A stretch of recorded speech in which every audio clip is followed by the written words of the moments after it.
The podcast. It's good to be seen by you and good to be heard by you, those of you that are listening on the audio-only podcast version. It's Common Good Politics on the Vote Common Good Daily Podcast today. Hey, I'm Doug Pagitt and Robb Ryerse. We're going to be with you today as your hosts, and we're going to be talking about what our current political moment is all about and how we can be people of common good in the middle of it. As I mentioned, I'm Doug Pagitt. I'm in Minneapolis working, sitting down at my desk today. About every other day, Rob, I change around from standing up to sitting down. Just trying to find my vibe. So, hey, if you're in the comments already on the live stream at any of the places, whether that's Facebook or that's on Twitter or over on Twitch or on Periscope or on Instagram or on YouTube, we'd love to have you tell us where you are and what it is that you are up to today, because we're trying to build a little community of common gooders. So, Rob, in just outside Fayetteville, Arkansas, what are you doing today, my friend? Where do you find yourself sitting on this fine Vote Common Good Tuesday? Well, I'm sitting in my office at Vintage Fellowship in Fayetteville, Arkansas, and if you hear a little noise in the background, it's because our church building is being used by Department of Human Services for some visitation meetings, and there's some little kids running around today, and so apologize for any background noise, but I guess kids hanging out is a good reason for some. Yeah, that's not so bad. Yeah. I mean, the big thing on my day today. Well, you know what I did is we've been doing some redecorating in our house, putting in some new flooring, much needed flooring, and that produced the opportunity to go through all of our 6-year-old stuff, which I don't know if you've ever done that before. It's a truly miserable experience. Ended up with a couple of boxes of toys and things to donate, and Vanessa asked me to take them out to her car this morning. So I was taking them out to the car. I asked our 6-year-old to open the front door for me. When I did that, she noticed one of her toys in the box, and and said, Dad, are you going to donate that? That's my favorite toy. This toy that she hasn't played with for years. And so then there were tears and questions from my wife about whether or not I've ever done this before. And so that was my morning started with, breaking my daughter's heart. Wow. Well played, Dad. And have you never given your child's toys away before? This is your 4th child. Do you think you would have learned this lesson? I should. That is the point my wife was making. I should have known how to do this. That you sneak those out over cover of darkness. Yeah, we all find ourselves trying to get rid of a little something that somebody wants us to keep. That's not a bad metaphor for life. If I was still a preacher, I would preach on Sunday, right? What are some things we have to get rid of that some other people really want us to hold on to? Well, around here on the podcast today, we're going to talk about impeachment the redux again. Hey, it's the week in which, once again, Donald Trump has to be held accountable by the people in the Senate after the House of Representatives impeached the man. So we'll be talking about that. We're going to talk about COVID relief plan and how we're thinking about that around here and what its impact on the common good is. We're also going to talk a bit about if unity is possible in this country. And this is a big question for a lot of us, is can we actually pursue something that looks like an us any longer in this country? Wouldn't have thought that was up for debate, when I was a younger man. But as I've gotten older and lived through the torment that has been the last 4 years of a particular brand of politics, I no longer know if I think it's true. And then we're going to ask the question, hey, is it too early to start thinking about November 8th, 2022? And the answer to that question, obviously, for those of us around Vote Common Good is nope, it isn't too early. But I want to talk about how we can get involved in all of that. All right, so Rob, let's do it. Let's talk about impeachment redux. The Donald Trump, as he was referred to on Saturday Night Live on Saturday, former social media influencer Donald Trump, which I thought was quite clever. Look, around Vote Common Good, we would love to just talk about the cleanup, the implications, ridding the country of the ism that was the Trump presidency.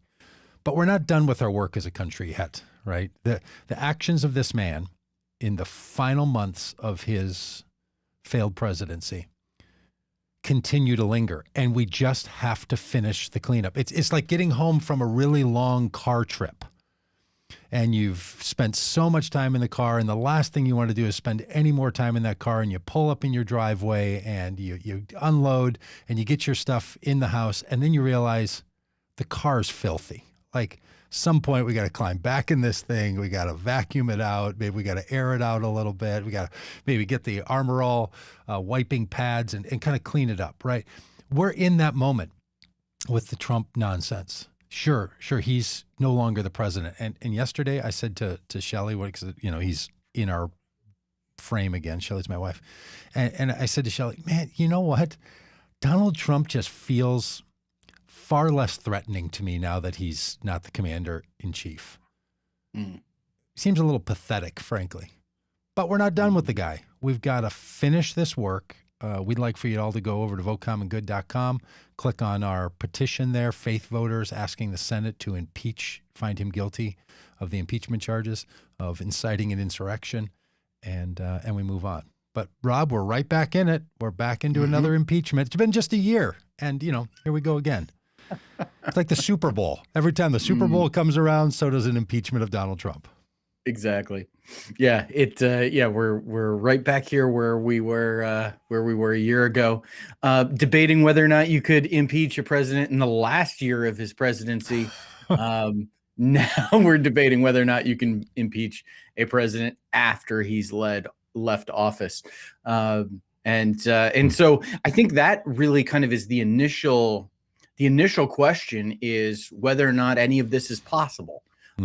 If this is constitutionally permissible to impeach a president after they have left office, or if basically it's a statutes of limitations kind of thing, that once you've left office, you got away scot-free.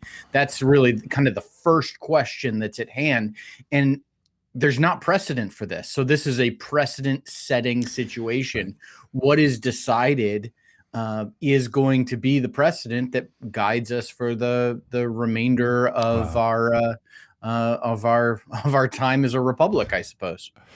Yeah, I was thinking so many times over the last 4 years, there is nothing in our system that allows us to respond to a lawless president. A president that will violate norms, a president that will violate the law, a president that will violate the confidence of so many people. The kind of president who is not only named the president of the United States, but individual one in a crime, like Michael Cohen's crime, right? We don't have a mechanism for dealing with it. And I don't think we ever will. I think what we're saying as a country is this was a one-off. We don't want it to repeat. We don't want it to come back again. And we just have to be done with it. But we're vulnerable to another president at another time doing something that is also so far outside the bounds that our system doesn't respond well to it. And impeachment is an imperfect response to a president of the United States who incites an insurrection in his final 2 months in office. And this guy was building this thing. I mean, people can start watching the trial today, where, just to update people, because maybe this is the only place you're getting your impeachment news. And if that's true, thank you. It's nice to have you aboard. Yeah. But today, what they're going to do, starting at 1 p.m. Eastern time, is they're going to have the first of a couple of votes. The vote today is this actually constitutional? That's what they're going to vote on today. Now, see, a couple of weeks ago, Rand Paul, scallywag and troublemaker, and non-mask wearer and COVID super spreader, the guy who swam in the Senate swimming pool after he had his COVID test before he got back his results that came back positive. He was swimming in the pool. Now, not wearing a mask on the Senate floor, when it is the rule, libertarian and constitutionalist Rand Paul. And hopefully a former senator defeated by my friend Charles Booker come 2022. All right. Let's put that one in the So book. I don't know anything Charles hasn't. Charles hasn't announced. That's purely just hope on my part. Well, if he doesn't run, I'm moving to Kentucky. But anyway, Rand Paul a couple of weeks ago, when the Senate was taking up this idea of organizing for impeachment, he asked to have a debate about the constitutionality. And the Senate voted if they should have a debate about the constitutionality of impeaching President Trump, former President Trump, now that he's out of office. They didn't vote. The senators were not voting if they thought it was constitutional or not. They voted to the question, should they have a debate about it? That vote, that motion was voted down, but a number of Republicans voted to have a debate about it. And that little nuance has been spun repeatedly by people in the media as saying that these senators voted that the trial was unconstitutional. I don't mean to split hairs here, but many Republicans who voted to have a debate about the constitutionality a few weeks ago did not vote to say it was unconstitutional, even though those are the words being put in their votes, in their mouths. You would so say, right? So that's right. So, but today they are actually going to have that vote, Rob. Today they're going to vote to see if they believe this is constitutional or not to move ahead. And I think this is the vote that will telegraph what could happen for the final conviction or non-conviction on the charge, the impeachment charge that's been brought. So a little bit of drama still in the air, and this is what the senators are having to work out. And look, go ahead. Yeah, and I was just going to say, in very typical Donald Trump fashion, his legal team, which has changed often and pretty recently. I don't know about you, if I'm facing a really significant legal fight, I don't really want my lawyers to all quit like 3 weeks before the trial begins. I don't know about you. That seems like a bad sign. So Donald Trump's legal team filed their motions, their arguments, which included arguments against the constitutionality of trying an ex-president for impeachment. Though something tells me that if someone had filed impeachment charges against Barack Obama for some reason after his term ended, maybe they would have taken a different view on this. But anyways, they, in very typical Trump fashion, they quoted a constitutional law scholar, a professor by the name of Brian Colt, who is a professor at Michigan State University, who's written a paper on the constitutionality of trying and impeaching an ex-president, because Donald Trump has been impeached. We can be clear about the terminology. He has been impeached twice. This is about conviction and convicting him. And so he's written a paper on the constitutionality of that, and they quote him extensively in their arguments. The problem is that what Brian Colt does in his paper is he lays out all the arguments pro and con and tries to be honest about them, and then argues for his position. And they quote him laying out the arguments against the constitutionality of impeachment of a former president, representing him as someone who's opposed making that argument, which all he's doing is laying out the argument so that he can rebut it. So, they have used as their, primary source, someone who disagrees with their position, because they are woefully incompetent at what they do. And it just seems like it doesn't matter which lawyers the president brings around himself, the former president brings around himself. It is just woefully incompetent. over and over and over and over again. Yeah. And yet he still may end up with the outcome that he's looking for. Yeah.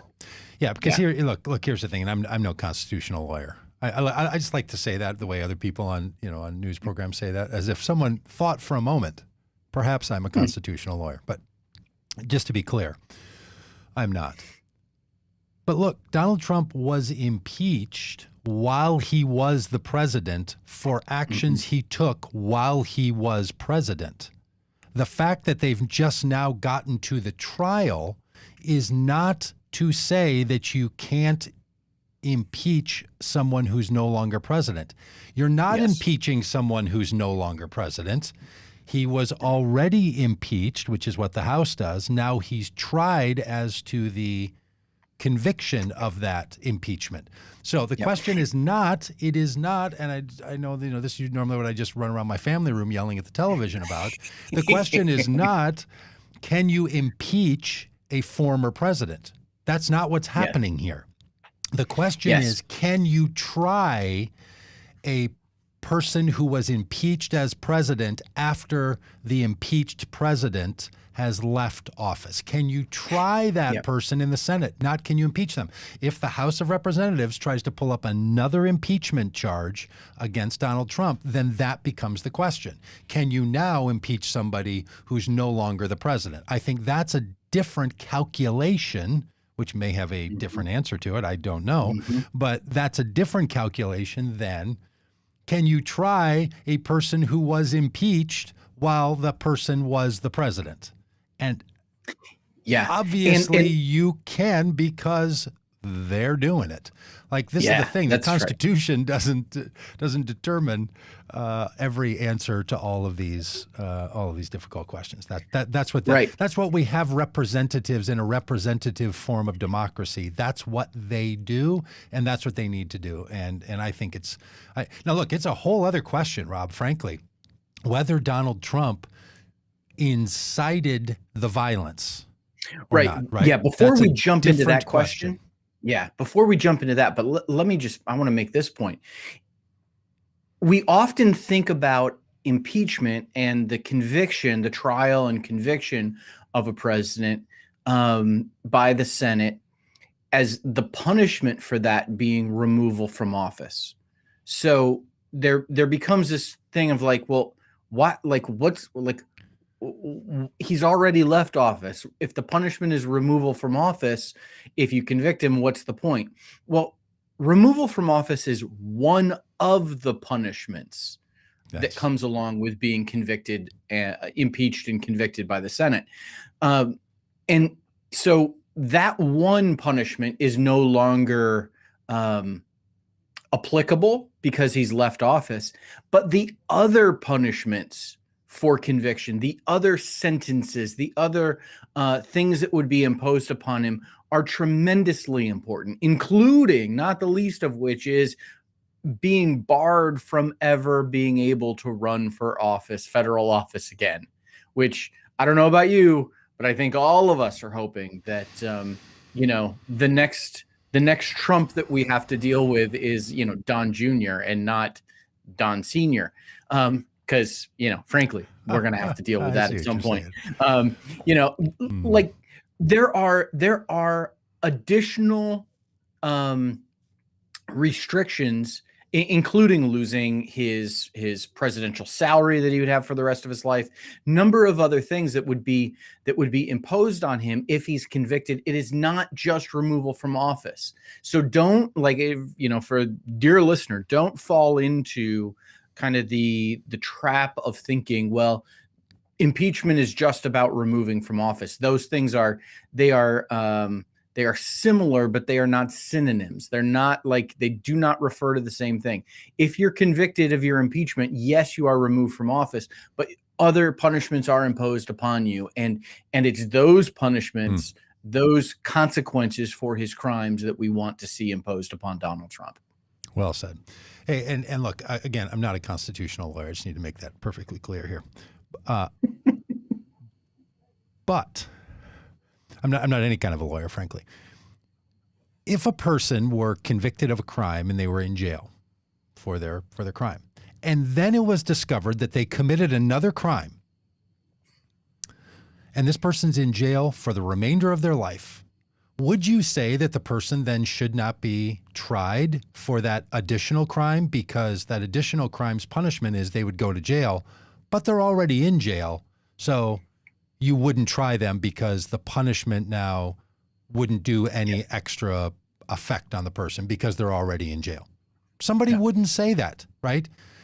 Right. I know that an impeachment is not a legal proceeding, and Donald Trump is not being charged with a legal crime. He's being charged with a political crime. But it's this argument, the same argument, that you can't hold someone to something if, to your point, every punishment is not currently available to you. Put it this way, does that mean that a second-term president who incites an insurrection in their final months in office could never be tried because the person now can't rerun for office because we have a limit on the number of times that a president can be the president? So in other words, no, you might say, well, no, we don't want the person being a senator either. We want to make sure that all the privileges of federal office are removed from this person for violating their oath while they were in a federal office. Might you also say the same thing to a senator who needs to be impeached? And the person does something while they're a senator, then they leave office for whatever reason, their term is up or they just quit. And then you say, well, hey, we can't try him now. We can't impose any kind of a future ramification on them because they're no longer in office. That just makes no sense. Right. Now, I think most everyone we know knows that don't make no sense. Rob, I remember when you and I were walking 135 miles from Charlottesville to Washington, D.C., and we were demonstrating on the highways with the escorts from the state highway patrol in Virginia while we were exercising our freedom of expression to say that Black Lives Matter while we were walking in to join the Get Your Knee Off Our Neck rally in Washington, D.C. in August. And people would drive along on the highway and give us a toot of affirmation. We think this is great what you're doing with this crowd of people taking up a lane of the highway. And then I remember a particular person driving up next to us, and she had her window down, and she's going 4 miles an hour, maybe 3 miles an hour, very slowly by us. And she leans out toward the window and yells, "You're walking on the highway. That don't make no sense." It was just a great moment, to which Shane Claiborne responded, "Racism? Well, that don't make no sense." And we started into this "that don't make no sense" bit. There's just so many things that have come back to me in this moment that makes me think, well, there's a whole lot of things that don't make no sense. And so I really hope that what happens today is the Republicans are able to overcome this constitutionality argument, and they can be more clear today than they were weeks ago when Rand Paul put together his little stunt and then mischaracterized the meaning of that vote. Now, if 50 senators or 48 senators or 45 senators all vote it's unconstitutional to pursue this, I think we're into a whole other territory at that point, that these people are trying to make some kind of a constitutional argument that frankly is not theirs. Now, they may want to say, we think it's inappropriate. We think it's inappropriate for the Senate to do it.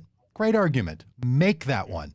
But don't act as if, like you're middle management and you're throwing your hands up and saying, well, what's a senator to do? I would love to pursue this, but, really, if, you got to talk to the boss. Nothing I can do about it. Do you know, Doug, if this requires 60 votes, or is this a 51 vote requirement? I learned this information this morning, so I do. And again, not a constitutional lawyer, but they only need a simple majority to move forward. So Good. if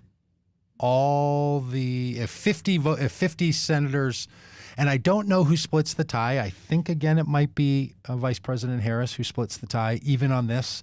It's a little unclear because this impeachment, and we'll be done talking about this in a minute, but this impeachment's a little different because it's not even being overseen by the Chief Justice, because the implication of a guilty verdict is not to remove a sitting president. The implication is to apply the other consequences, and it's not that one. So that's why the Chief Justice is not involved in this. And I believe it's the pro tem of the Senate, Yeah, which is Patrick just, Leahy.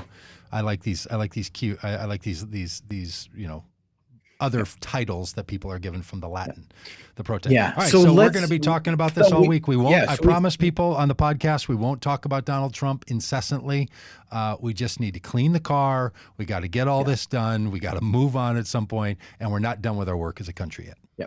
So I mean, there's two things, and I think we're definitely in agreement on the first, and I'm curious about the second.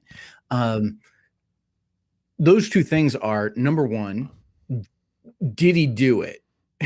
Right? Like, and I think we're agreed. Yeah, he did. He is guilty of this crime. And he did incite an insurrection. And so absolutely. So that's the first question. Then the second question comes along is, what do you think the Senate's going to do? And, do you want to make your, I don't know who you had in the Super Bowl, but like, you want to make your bold impeachment prediction. I'm happy to go first. I don't think the Senate is going to convict him for two reasons. One, if there was a secret ballot, I think they would convict him. I think for some reason, Donald Trump, as many bullies do, lives rent-free in the minds of many Republican senators in a way that is inexplicable to me. And he continues to do so. And so I don't think there are enough Republican senators. So I believe that if given the opportunity to convict him without, personal consequence to themselves, I think the Republican senators would do it. There would be Republican senators joining Democrats, and we would have a conviction. But without a secret ballot, I don't think he's going to be convicted. The other reason I don't think he's going to be convicted is because I believe that, and I don't have any proof of this other than 4 years of paying very close attention to Donald Trump and having a good sense of like how this stuff works, almost a year of accurately predicting stuff on our This Guy's Got to Go podcast, right? So I think that what Donald Trump has done is, I believe he has threatened Republican Party leadership and said, if I am convicted, I will start the Patriot Party. And the way to keep me from starting a third party with my followers is to make sure I'm not convicted. And I think, and if Donald Trump, the implications of that, if Donald Trump were to start his own party, start the Patriot Party, the Republican Party would lose elections for generations to come. And so I think at the end, these Republican senators are going to do what they have consistently done throughout the Trump presidency, and that is put their own political party aspirations and the fortunes of their political party ahead of what is good for the country. I think they know that if they convict Donald Trump, he will start his own party, and it will be the end of the Republican Party as a viable party in the country, and they're not going to let that happen. They would rather keep the Republican brand, keep their own opportunity to stay in power, put that ahead of law and order and justice and the American way and all of that. I don't know, Doug. What are your thoughts? Do you think they're going to convict? Well, let me ask you this: what's your number of senators that you think will vote to convict? This is now on Monday, and the trial hasn't officially started. So, with no particular arguments in the fray, what's your? Do you have a number? Well, the last time, the only Republican senator who joined the Democrats was Mitt Romney. I expect that he will do that again. But the Ben Sasses, Susan Collins, Lisa Murkowski's of the world are like Lucy with the football, who consistently yank it away. And so I tend to think the number is going to be, I'll say 52. Okay. I'll say 52. I think one of them will go along. I think it'll be Mitt Romney plus Lisa Murkowski or Susan Collins or Ben Sasse. So you're saying Mitt Romney with a +1. Yes. Mitt Romney. Mitt in a date. Mitt in a date. All right. Well, hey, great analysis, Rob. I fear you're right. I fear, look, I used to think the Republicans were being strategic and trying to manage the Donald Trump force. I've stopped believing that. I just think you'd be a fool. I'd be a fool if I continued to think that, because they are the Donald Trump party. It's not that they're trying to reconcile and how do we bring this closer to they want the same things that Trump wants. Adam Kissinger, the congressman who has started now this pack to try to speak out against Trump. You know who I'm speaking of. If you don't know, friends, look him up. He's now getting all this credit for being a Republican with some conviction. He voted for Trump in 2020 and said because he likes his policies. Then when he lost and incited an insurrection, now he's all up in arms. Republicans are for Trump. That's it. It's not that they've never struggled with reconciling this. They have been for this guy. They have supported him. They're there all along. Now, are there some split offs? I think the number will be 56. I think 6 Republicans are going to vote to convict Trump. I think that's going to be enough for the Republican Party to hint that it could save its own soul, and then there will be a whole collection that think he's not guilty, and there'll be a whole collection that'll still be griping about the constitutionality, and that's how they will explain themselves. And then, like everything else, we will just move on, and people will stop thinking about it, and they'll stop worrying about it. So I think that's the number. Look, I think Donald Trump was not only guilty of inciting an insurrection on January 6th, that morning, when he invited people to his house. It was a house party. They did it on the White House property, right? He had a party, invited people to it. For what purpose? To pressure senators and House representatives to not certify the Electoral College results. That's why they were there. Then he told them to walk down the street to the Capitol. Then what they did at the Capitol, they're acting like, well, now that wasn't his problem. If that's not incitement, I don't know what it is. But he didn't just incite on January 6th. He incited on December 4th. He incited on August 24th. Like, before the election, he was saying it's rigged. Before the election, he was saying we have to fight this at every level. They were involved in court cases in April to try to say that the way voting is going to be done in these states, they don't agree with. So they have been plotting a psychological and physical insurrection for months.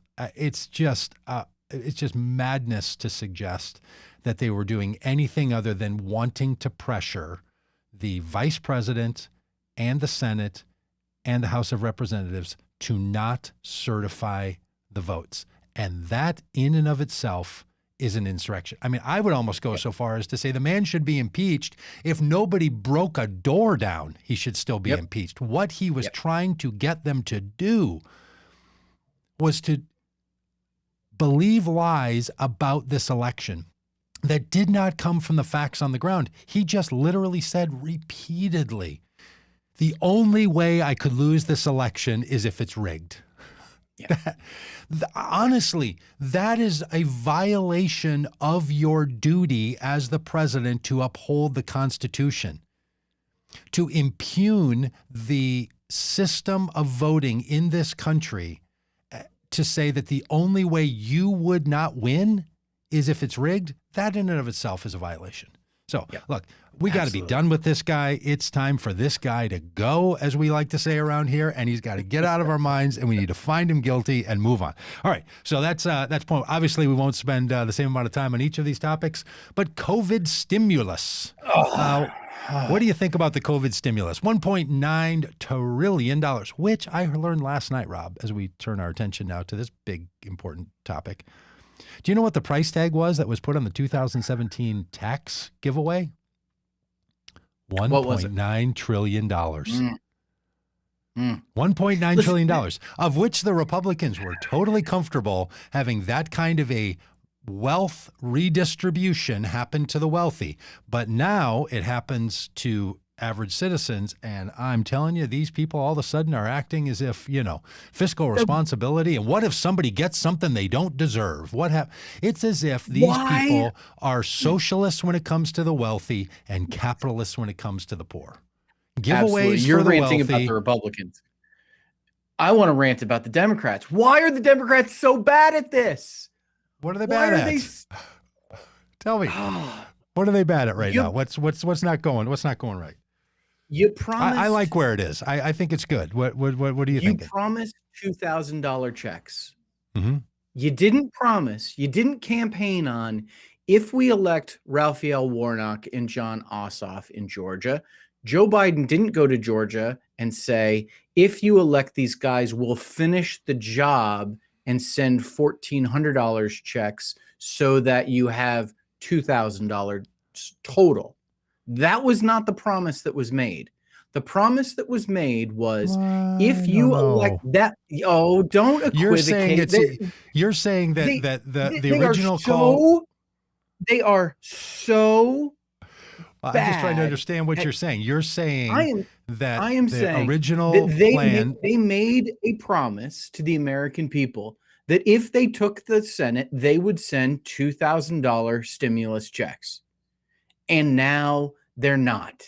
No, here's what the promise was that was made. You can parse it all you want and make the point of they're just finishing the job. But the political optics of this are idiotic.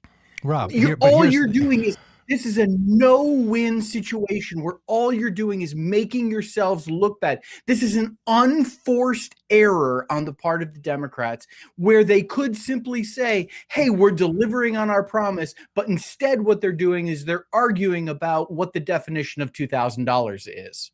No, well, here's what the promise was back in November and October and September from Democrats was, we need to get $2,000 payments to Americans. It was not a check for $2,000. In fact, I didn't get my $600 in a check. It came in a bank transfer, right? So it was not, you're going to get one piece of paper with a 2 and a comma and a 0 and a 0 and a 0 and a dot and a 0, 0. It was not a $2,000 check. It was $2,000 payments need to go to every American making under X amount of dollars. The fact that they could get 600 of that moved out before the new Congress came into place, and now they're going to finish that so that the full $2,000 is made. I don't think that is playing semantics. I think that was the promise. Why do you see it as different? You don't think the $600 that many people already received ought to count? Was it down payment on the $2,000? No, that was not what Joe Biden, Jon Ossoff, and Raphael Warnock campaigned on in Georgia. You're saying that their campaign promise was you will now get $2,600, $600 you already got. The 600 had already gone. 600 was already happening at that point. This was a promise of $2,000. And just the fact that we have to argue about this, just the fact that this is a discussion. I didn't even know anybody was arguing about this. I literally didn't. You're not paying attention to the right points. And then, okay, so if you are correct, Doug, in saying that the $600 was the first payment in the total of $2,000, then why are the Democrats now moving the goalposts in terms of who gets the remainder of the payment? Why is it now being shifted from $75,000 a year annual income to $50,000 a year annual income? So people in a third of the people, I don't know what the numbers are, but people that fit in that bracket between $50,000 and $75,000 are not getting the $2,000 that was promised in September, October, and November, but are rather only getting $600. So either way, the Democrats are not delivering on the promises made, and it makes no sense. Wow. This is an easy win. This is a layup. I've used a lot of sports metaphors. This is an easy win for them, and they're giving it away, and it makes no sense to me. Well, I don't think they're giving it away. In fact, I think they have held the line that they're going to make a $1,400 next payment. Because look, the other alternative that the Republicans want is less than $1,400. I thought that was the argument that was going on, is did it ultimately need to be $2,000? I think they need to hold to that. And then the threshold becomes another question, right? Does I've never heard someone say, and maybe that's happened recently, from $75,000 down to 50. I heard it was from $100,000 down to 75. Now I know there's a lot of proposals being floated on this. Yeah. I mean, there's a guy in our comments. There's a guy in our comments who says, I think Gary West, who says, I think anyone with half a brain understood that it would be $2,000 total. So apparently Gary thinks that I don't have half a brain. No, I wouldn't. I wouldn't make that correlation. Appreciate that.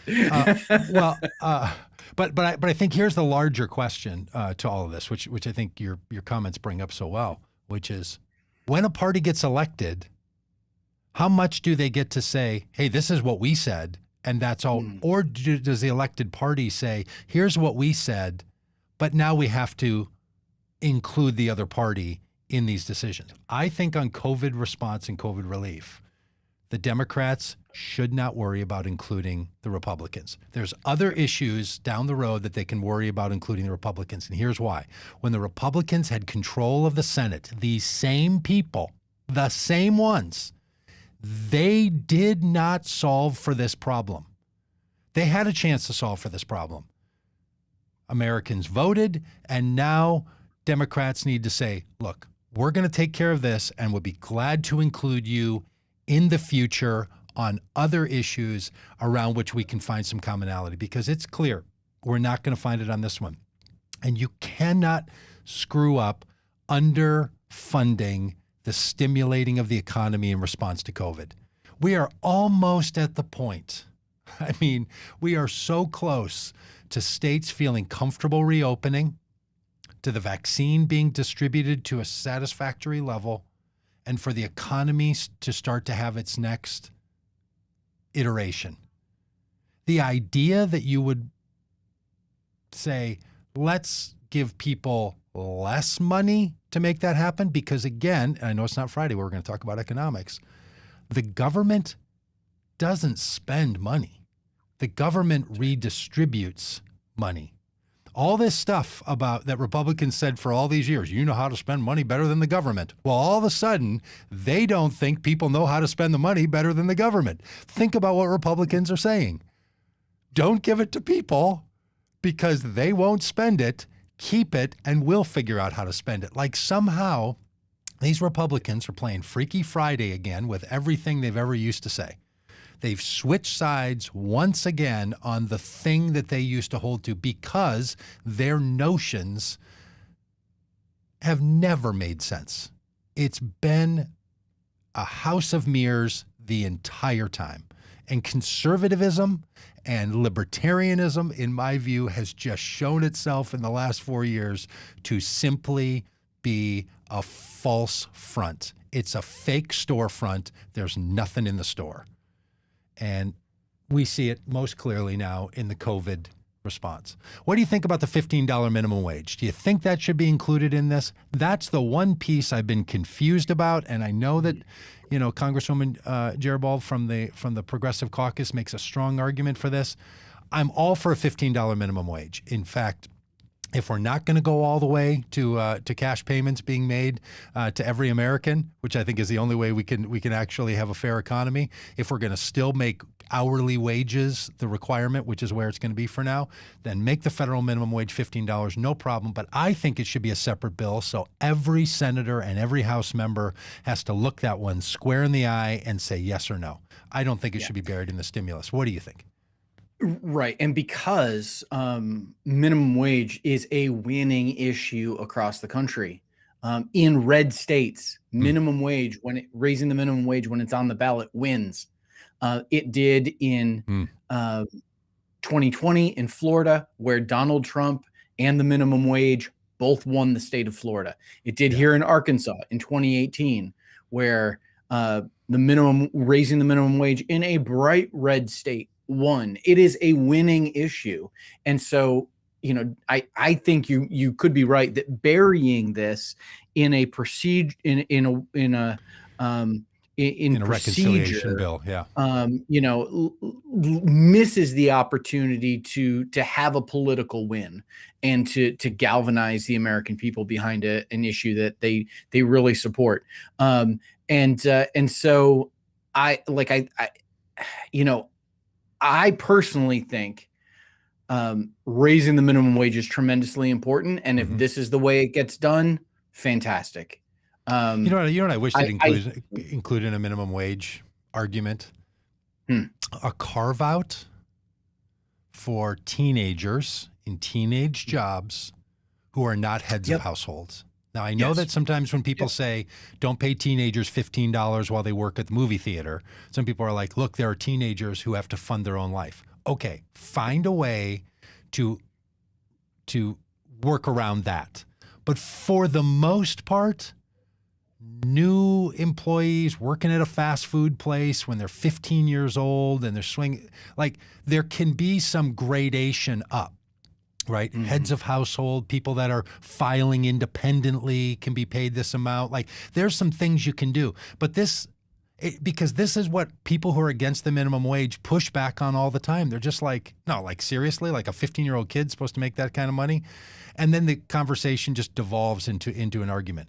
I think there's a way to make it 18 years old and up and solve for that problem in any other way and make this a serious conversation about whether or not the federal government has the right to tell employers how much they can pay. Because if we don't have that conversation as a country, we're just going to bury this issue and basically, not talk about why we always fight at Thanksgiving and as a family and bury that down deep. And the next Thanksgiving, you know what's going to happen? People are going to start fighting again. And it's never going to get solved. And I think this is such an important issue. They shouldn't put it into a reconciliation bill. They should allow for Republicans and Democrats across the board to have to argue for or against and to break this thing out. I wish they would do it. I don't think they're going to. I think it's going to be in this bill. And then it's going to feel like, and then people will argue about the process again because the radical Republican Party will just continue to argue about process, and that's what's going to happen going forward. Yeah, and a couple of things, but from what you said, one is, it's a settled issue on whether or not the federal government can tell a business how much they pay their employees, because they do right now. They say, $750. Like they already do. Like that's a non-issue. It should be. This is a settled issue. Now it simply becomes, now it's negotiating on how much. I think the other, and I think you're right about like the teenager objection can be solved for pretty easily. And the other objection that can be solved for really easily is the cost of goods question. Like if we raise the minimum wage, doesn't that mean the cost of everything's going to go up? And you look around and you say, okay, the minimum wage hasn't gone up since when was it? 2007, 15 years ago. Yeah. Has the cost of anything gone up? 45 cents, right? Like what did a Big Mac cost in 15 years ago compared to today? The cost of stuff has gone up. The cost of goods increasing is not tied to employee wages. Like the cost of goods has gone up already. You know what else has gone up? The CEO salaries have gone up pretty significantly over the same period of time. So, let's decouple these things that do not belong together. It's a faulty argument that needs to be rejected. And, you can look not just over the last 15 years here in our country, but you look around the world where workers are paid significantly higher and the cost of goods, is not like proportion. It's not that a Big Mac costs $33. Come on, it's ridiculous. So, I just think I think you're right that like it would be really good for us as a country to have a strong, robust debate about this issue, and I think it would be a winning one for Democrats, quite frankly. But that being said, if we get increasing the minimum wage through the reconciliation process, like I said, I think the ends are more important than the means in this case. Well, I think you're right on that. Hey, and one of the things that I would love to see happen on this is actually combine the base minimum income narrative with the minimum wage. And here's what I mean. You place a federally mandated minimum wage, and then employers are reimbursed by the government for that difference for a period of time so that businesses don't have to say, we've taken it on the chin. In other words, you phase it in, not by adding 50 cents a year for the next 16 years. You phase it in by having a reimbursement to employers for the increased minimum wage. And there's a means by which you can distribute income in a redistributive income model through employment. So there's a way to get to both base minimum income. In other words, that the government's going to guarantee that people are paid a certain amount of money so they can live on it, like we do for a lot of other people. We do it for retirees. We do it for people in federal pension plans. We do it for people that are on disability. There's a whole lot of our society that already receives this. The problem is not everybody who needs it receives it. So there's some creativity. But again, as Julie mentions on Facebook, the minimum wage needs a better explanation, definition, and better branding. But we never get to have this conversation because we keep arguing about, what about the poor employer? And again, the government, a creative person on the minimum wage could solve this question by saying, how about if we create a reimbursement so that we know that the business is not going to suffer, and that we put that burden on the federal budget, which I think is where these kinds of things should come from. Anyway, all right, you ready to move on to number 3? I am. We've only got a couple of minutes. Yeah, you know what our problem is with having 4 topics? We talk too long about everything. All right, we do. Is there a path forward as a country? Is unity the path forward? Is there really any way forward for this country, Rob? We're at Vote Common Good. We're all about having people make the common good their voting criteria, not being a Republican, not only being a Democrat, not being an independent, and sure, for the goodness of all, don't be a libertarian. But could you call people to some kind of a way forward that involves some kind of unity that's not uniformity? That's not simply giving it all up to simple platitudes of, hey, can't we all just get along? Yeah. And I think, we could set this topic up by referencing the Jeep Bruce Springsteen commercial that aired during the Super Bowl about the middle and the reunited states of America that's connected by by reclaiming the middle ground. And that was an interesting commercial for a couple of reasons. And I texted you right after it aired to see if you were watching. And because I'm a Bruce Springsteen fan, but maybe it was for other reasons too. Oh, exactly. And I was going to say, because, you and I are both Springsteen fans, and you're one of the biggest Springsteen fans I know, and also because of some of the imagery that is in the commercial is related to the intersection of religion and politics, which is kind of where we've lived for the last couple of years. So it was really fascinating, and the commercial was really well made and really emotionally impactful and moving, and I really enjoyed it. And then the backlash happened. It didn't take long. No, it didn't. And the backlash is basically bringing up this question of, is there middle ground with white supremacists? Is there common ground? Is there unity with people who would, storm the Capitol or would support the storming of the Capitol? Is this even something? And calls for that seem maybe a bit tone deaf right now. It's a really complicated question.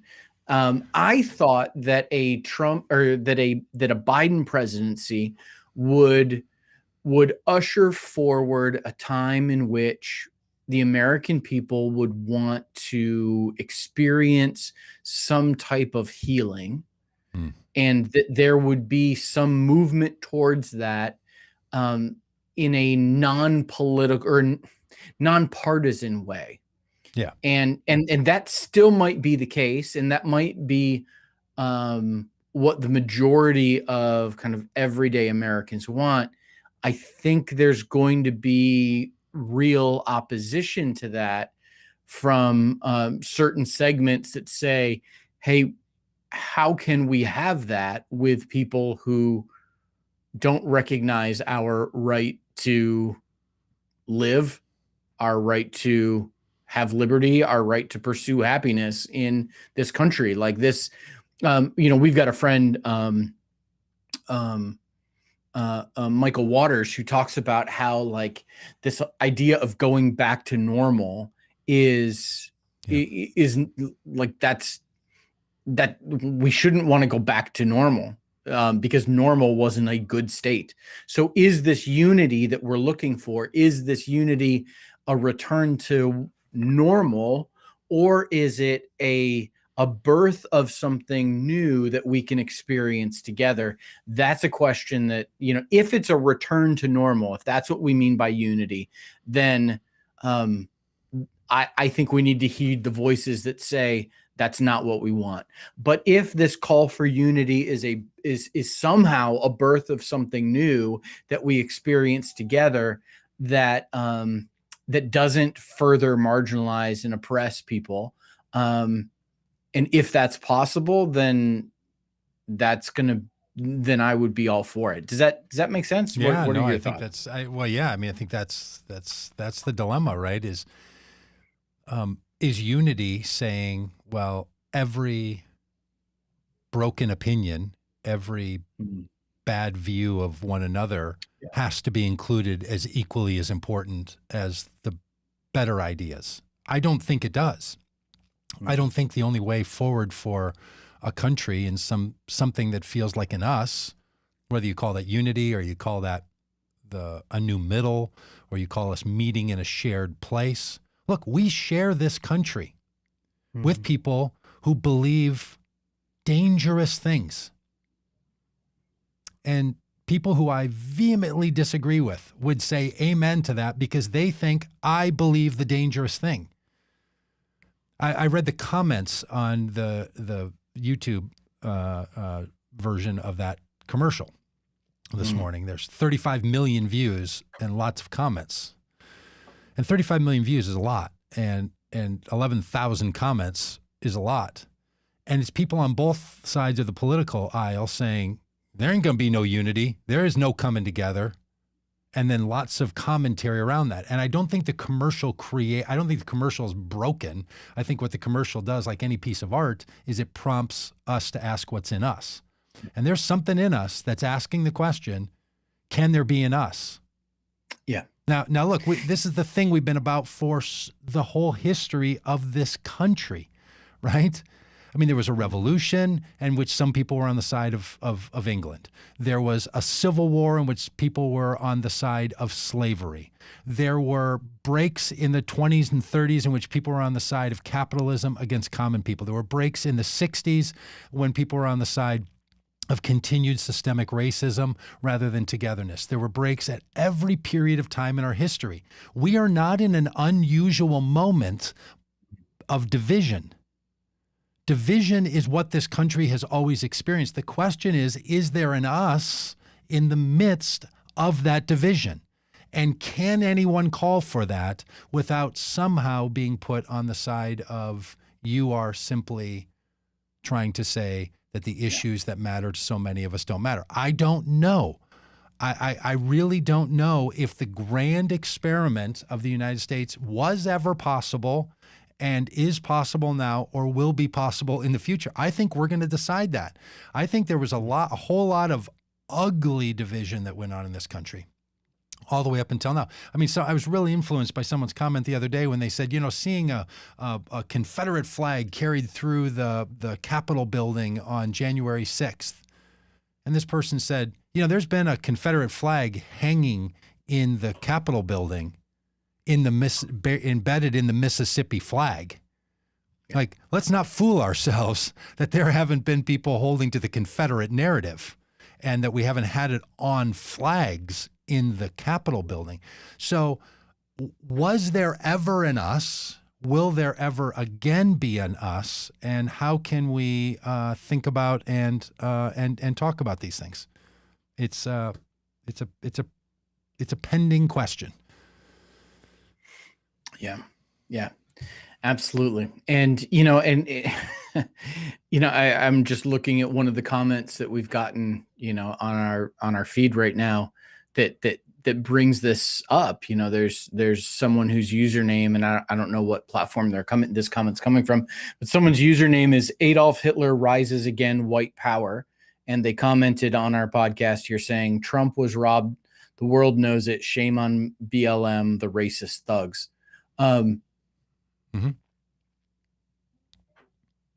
Like, is there an us there? Like, yeah.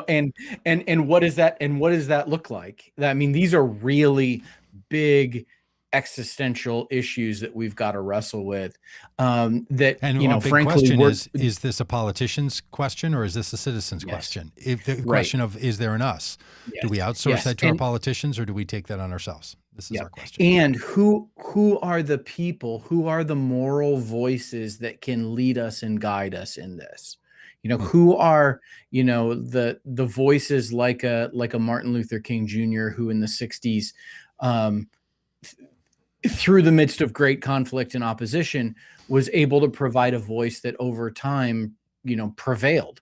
And how, who are those voices now that are going to sound out the truth that guides us to where we need to go? I think that it's important for us to be listening for them and to them. Yeah, it is just such a powerful question. And look, it's not only true in our government. It's not only true in our civic life. This is true in our churches. This is true in our workplaces. This is true in our entertainment. This is true in our families. Like this question of humanity. Will we be tribes warring with one another, or will we create something of a collective us?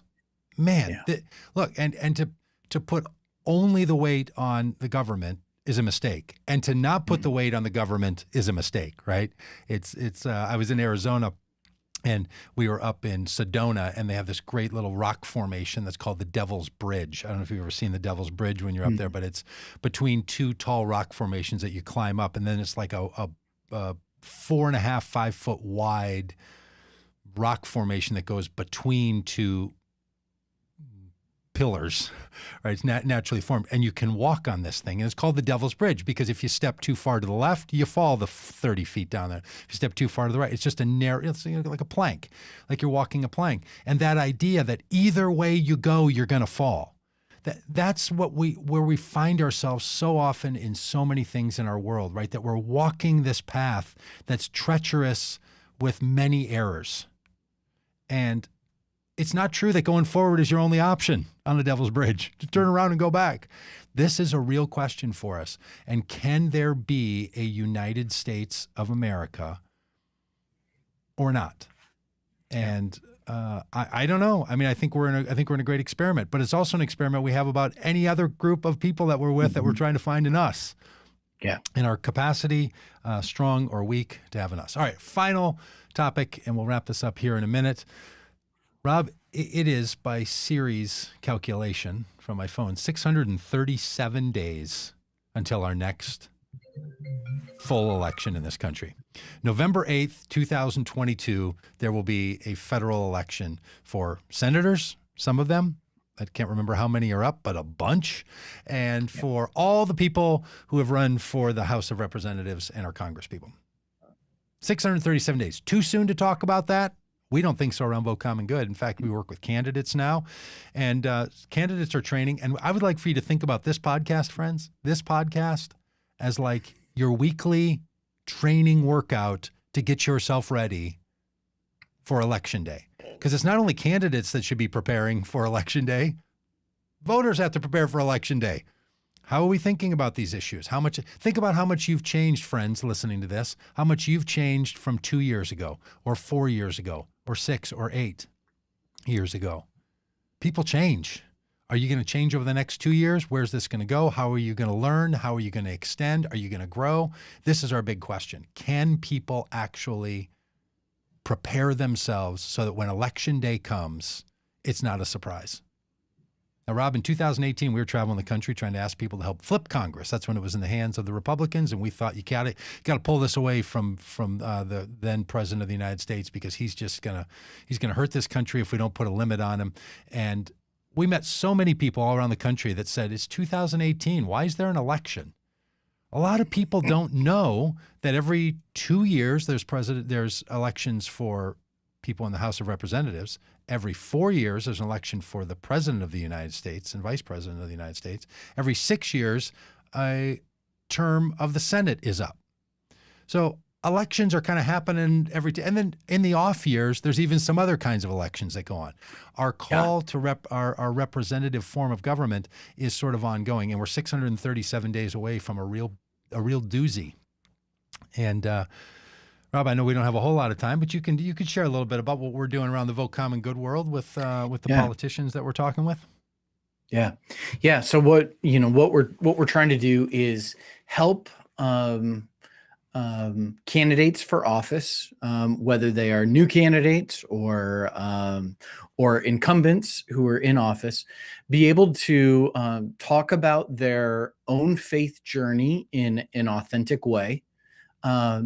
To talk about issues that matter to them in ways that will resonate with religiously motivated voters, and to talk with a moral authority on issues that will help galvanize public opinion. We think that the religious right has co-opted and hijacked the relationship between faith and politics, and frankly perverted that for the power and the gain of certain people who want that kind of influence. And so what we're trying to do is wrest from their control, to wrest free this idea that people of faith, people of no faith, can be involved in politics, and people's faith can be a motivating factor for them, and when it comes to how they engage in politics. And that doesn't have to look like, winning America back for Jesus. And it doesn't have to look like just figuring out, how I can stay in power and how I can have what's best for me. It could actually look like greater love, greater justice, greater peace in our world. And we're trying to help voters figure that out, and candidates figure that out as well. Well said. Hey, if you like this podcast, go over to votecommongood.com/podcast. You find a place to subscribe, or wherever you get your podcasts. If you're watching this on the video live streams, really take a minute and go subscribe to the podcast. It super helps us. Really, truly it does. Because the more subscribers we have, the more we're able to stay in touch with people in a whole lot of ways and attract attention to this. If you're watching this on the social streams, know that we're also on some of the other ones. So maybe if you're on Facebook, you want to know that we're over on YouTube. And if you're on YouTube, we're also over on Twitch, or whatever you put together. Hey, and if you're on right now, tag a friend. Tell them you're watching this. Tag their name in it. Spread the word. Share it around. We want you to do that. And you don't only have to do that today, because on Mondays, it's Common Good News, where we talk about news that happened. I had a great conversation yesterday with Jonathan Wilson Hartgrove about the news that's coming out of the insurrection and what happened that day. Of course, Tuesdays, it's Politics Day around here, so we talk about politics. On Wednesdays, We talk about common good faith with Laura Truax and Stephanie Spalding and Dominique Gilliard and myself. That's going to, tomorrow, you're going to love it. It's such a great conversation with this great co-hosting set. And on Thursdays, we talk about issues. The next 2 weeks, we're going to be talking about the issue of abortion, how abortion is not just a political issue, but how can we engage with it as human beings, one another, and as our government. So we're going to be talking about important issues that matter to us on Thursdays, abortion over the next couple of weeks. And then on Friday, we talk about science, both the physical sciences and also the science of economics. We'll be talking about economics and economic theory and all that on Friday. So lots of ways for you to be involved in all of this. Subscribe on the channel, share it with friends, tag people, subscribe to the podcast, head over to Vote Common Good. Don't miss the donation link when you're over there. It really helps us keep all this going, and we're glad to have you. Rob, this looks like you got a final thought. Should we tease our big guest for next week? If you're comfortable, yeah, I think we should tell people that there might be a little something fun going on the Tuesday edition of the Daily I mean, Podcast. everything is subject to change, as you know, but next week we are, at least at this point, scheduled to have live with us a pretty big guest, none other than Congresswoman Katie Porter. How do you like that? Katie Porter might be on here with us. Katie Porter has proven herself to be a common do-gooder herself, and such a good booster of this. We look forward to that day so much. All right. So, any final sign-offs, Rob? Or you got any last good words for the good people as they pursue a little faith, hope, and love for the common good in our world? I don't, but I'm going to think about that from now on. You're going to come up with a big sign-off statement? Yeah, we need a goodbye and good night kind of thing. A big closing phrase. Hey, good luck out there, everybody. Hey, thanks for being a part of this, and share it with your friends, and let's build a community of the common good.